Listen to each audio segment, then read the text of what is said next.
Well, ladies and gentlemen, here's something I didn't think we were going to be talking about for a little while. Apparently, Warhammer 40K is getting woke, or at least that's what people would want you to believe with the headlines that are going on right now. Now, I'm going to preface this story with the understanding that I do not have a massive interest in Warhammer 40K. And in terms of like time investment or lore investment, I do not have that whatsoever. And I'm not going to be speaking about this particular topic from an experience standpoint. That's not what I'm trying to do. I am going to talk about the one major thing that a lot of people are kind of like passing off right now. They're talking about it, but not really. They're more focusing on the female custodian thing right now. But what is the biggest issue is the fact that there are three major companies that are all DEI incorporated companies, one of which is from the UK, that has massively invested in Games Workshop, and that is the reason why that a lot of this is probably going down. Put a ticket in and make her name it gay!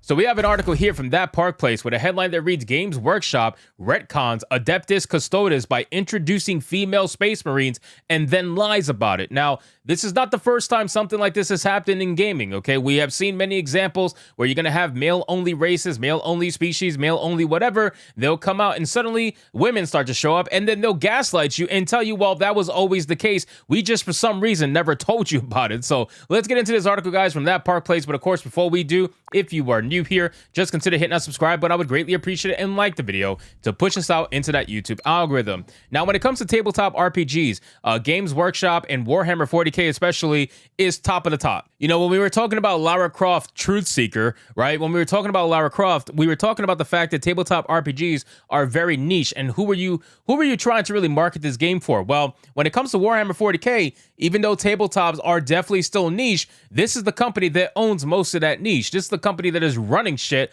ultimately in D&D too, but still, like this is one of the top companies by far. And so when it comes to their lore and when it comes to their story, people take it very seriously. People take it so seriously that they're willing to be hardcore collectors of damn near everything that comes out of Games Workshop. And now it looks like they're willing to risk it all because they got a massive investment from three specific companies we're going to talk about. So it says Games Workshop, the company behind Warhammer, confirmed that it retconned the Adeptus Custodes by adding female space marines. They also lied about it being a retcon. As reported by the Artcast, who shared an excerpt from the Codex, it states, Custodian Calades Tarovalia Kesh stood upon the bridge of the Cobra-class destroyer named Vigilant Flame. The warship belonged to the mighty Battlefleet Solar. She lingered in the shadows at the back of the bridge, positioned at a spot where she could observe the actions of every crew member, be they in the instrumentation pit, at the armament shrines, or in the case of Shipmaster Lethwick, stood ramrod straight before his command throne. To dissuade individuals who might counter that expert,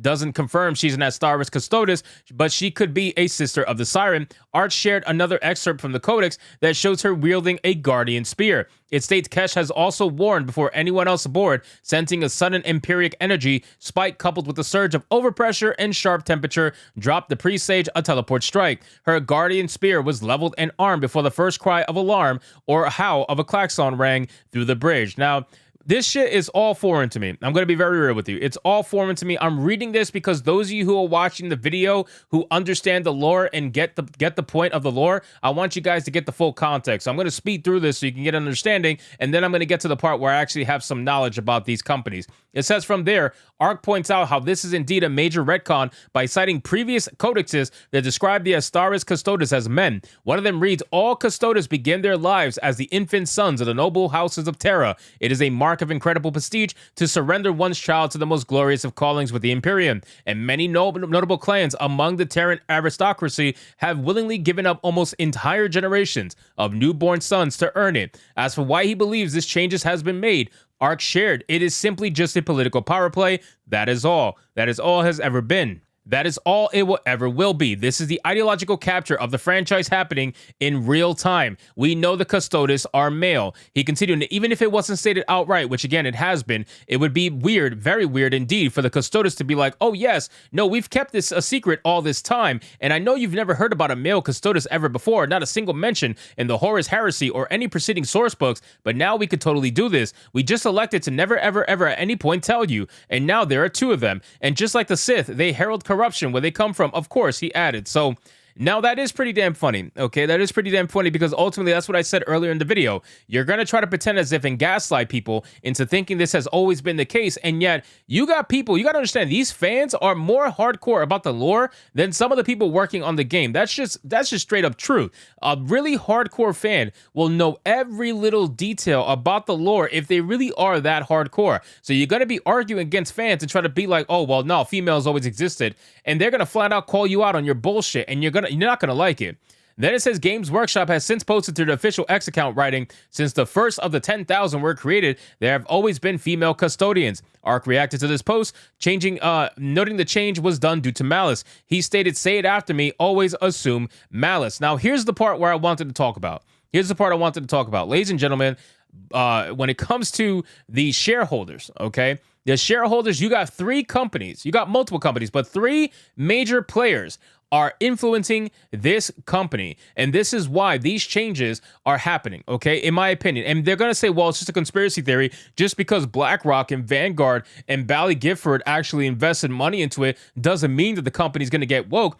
Well, after a while, you got to start realizing that water that's coming down on your face right now, it's not rain. They're pissing on you, right? Like, you got to realize that because they're going to gaslight you. You're going to have people get gaslighted all the time and try to say things like that. But ultimately, if it quacks like a duck, looks like a duck, definitely sounds like a duck, walks like a duck, it is a fucking duck, right? Vanguard and BlackRock, especially those two companies, when they invest in those companies, what ends up happening to the companies they invest to? All of a sudden, those companies want to focus on DEI. They want to focus on ESG. They want to focus on inclusivity. That's what happens when BlackRock and Vanguard get their hands on a company. This is how they use their money to do social change and influence companies and use them as a means to push political propaganda. They do it all the time. Now, apparently, Bally Gifford, I did a little research into Bally Gifford, and they are based, I believe, in the UK. They are essentially the UK version of BlackRock and Vanguard. So the fact that they have the same amount of shares almost as BlackRock and Vanguard combined, it is very clear that Bally Gifford sees promise and potential in the social change aspect of Games Workshop and what they're able to do with Warhammer 40K. He states, now that both BlackRock and Vanguard are very progressive investment companies that have been actively pushing the idea of ESG and DEI into every company they have been involved with, and that's what I was saying before. Every company, after a while, you got to realize that it's not a conspiracy. If it's every company that they work for, that they actually invest in, they have a requirement from those companies that they openly have spoken about. The CEO, Larry Fink, has openly spoken about this back in 2017 during a New York Times Deal Book conference. We actually watched that video together on Hypnocast every day at 9 p.m. Eastern Standard Time. We watched that on live, and we saw that Larry Fink openly said that they purposefully will take away your money, take away your funding, limit you if you do not do the social change requirements that BlackRock requires of you when they invest in your company. So anytime these companies get this level of investment from these kind of companies, Bally Gifford, BlackRock, and Vanguard Group, you can almost guarantee that they're totally screwed. Look at what Sega's doing right now. Sega got the same level of investment from these companies. I don't know about Bally Gifford, but they definitely got BlackRock and Vanguard. They got the same level of investment, and what ended up happening? Sega became Sega. So anyway, guys, thank you so much for watching this video. I hope you did enjoy it. If you did, consider leaving me a subscribe. I would greatly appreciate it. Don't forget to like the video, comment, let me know what you thought, and I'll see you guys on the next one. Hypnotic out.